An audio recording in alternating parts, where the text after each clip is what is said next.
Jason. So we're going to be back here working on, we just got done with our pre-swing fundamentals. So we worked on our setup, grip, aim, everything, how we're going to set up, where we're going to aim.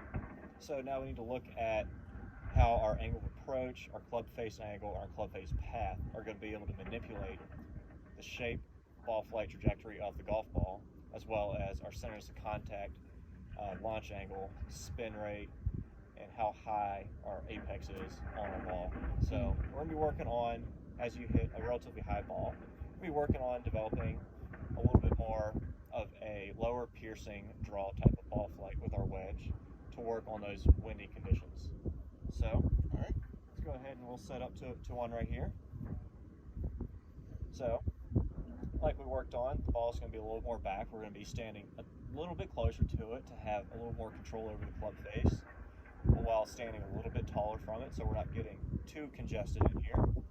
So we're going to be simulating the feeling of aiming the club to the left, and then we're also going to be feeling like we can release the club head, so that our club path is going to be probably somewhere in the realm of not nearly a driver number of -3 or 4 degrees, but our wedge is probably going to be -0.5 or -1 degree of in to out path. So in order for us to get the trajectory down and keep the spin rate as high, is we're going to have to generate a positive club face angle.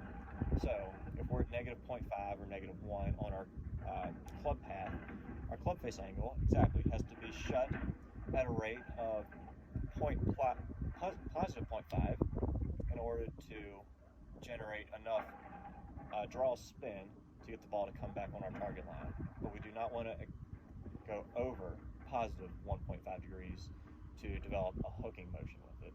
Because a wedge shot, we still want the ball to be developing consistent spin, but we don't want the ball to be spinning left or right. We still want it to be relatively vertical style of spin. So let's hit a couple balls, and we'll show how our negative club path and our positive club face angle can develop our consistent spin while creating a lower ball flight and consistent trajectory. All right, so we'll hit one about 100 yards right here. Really nice wind simulation. Yes, we do.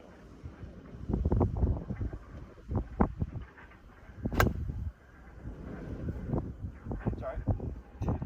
So, let's hit one more. I feel like you can hit it basically like a full wedge, so don't feel like you need to lay off of it anymore, because we're going to be shutting the club face to add a little bit of distance to it.